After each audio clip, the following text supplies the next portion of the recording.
Nouvelle Grisette, c'est une association qui s'est montée pendant le premier confinement, un élan du cœur pour la fabrication de masques en tissu. Et cet élan du cœur s'est transformé avec l'appui des entrepreneurs montpelliérains en une association des professionnels de la couture avant tout.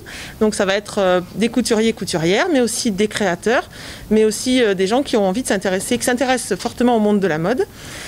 Donc c'est beaucoup de créateurs locaux en fait et de couturiers et couturières locaux qui sont venus nous rejoindre. Mais on a aussi quelques grandes marques partenaires avec qui on commence à tisser des relations prometteuses en fait pour l'avenir et pour la création de notre futur tiers-lieu.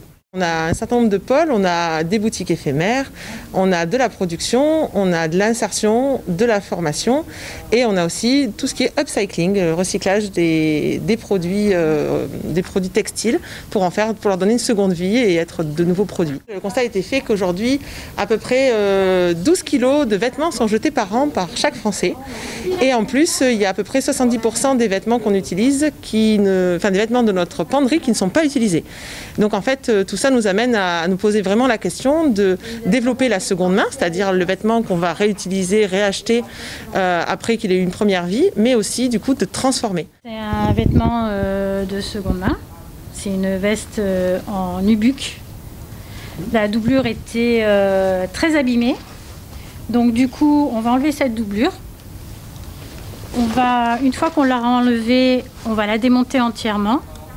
Comme ça, on va pouvoir repérer toutes les pièces, en fait. Et on va refaire une doublure. Alors là, on prend du satin, par exemple. Et on va pouvoir, d'après les morceaux qui vont être entièrement redécoupés, avoir le patronage en tissu et pouvoir adapter une nouvelle doublure. C'est une seconde vie, en fait. Voilà, une seconde vie. On choisit l'intérieur de son manteau. Donc par exemple, je peux vous montrer ce genre de petites pochettes qu'on est en train de développer pour Pays de l'Or Agglomération. C'est des chutes de tissu en fait. À l'intérieur, donc là c'est des petites pochettes pour ranger nos masques. Hop là, hop. Et en fait à l'intérieur, on est venu mettre du tissu qui est aussi une chute de tissu. Et derrière, on le customise en rajoutant le logo, un petit élastique, etc. On peut faire la même chose avec les vieux napperons de nos grands-mères en fait et créer des petites pochettes. Ça permet de donner une seconde vie à de vieux napperons qui aujourd'hui ne se retrouvent plus sur les tables basses de nos maisons. On a la même chose avec ce tote bag qui est en train d'être fabriqué. Donc là, on a de la toile de jute qui provient, elle, de gros sacs de café en fait, donc on a découpé et à l'intérieur duquel on a pu glisser des bâches. Donc c'est les bâches en fait de Pays de l'Or Agglomération qui servaient pour l'événementiel. Bâches qui habituellement sont jetées, voire même que les collectivités doivent payer pour pouvoir les détruire, les faire détruire.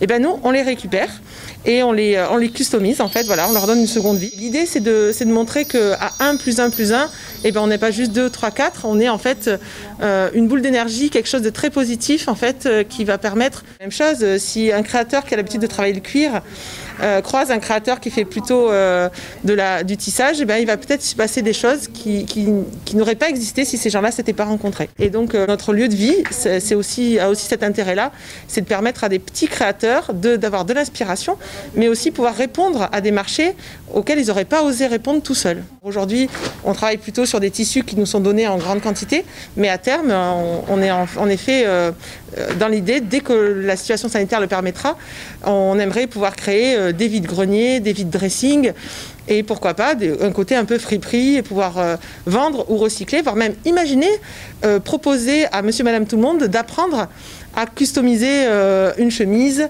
ou à customiser un pantalon pour pouvoir lui donner une seconde vie dans sa propre penderie.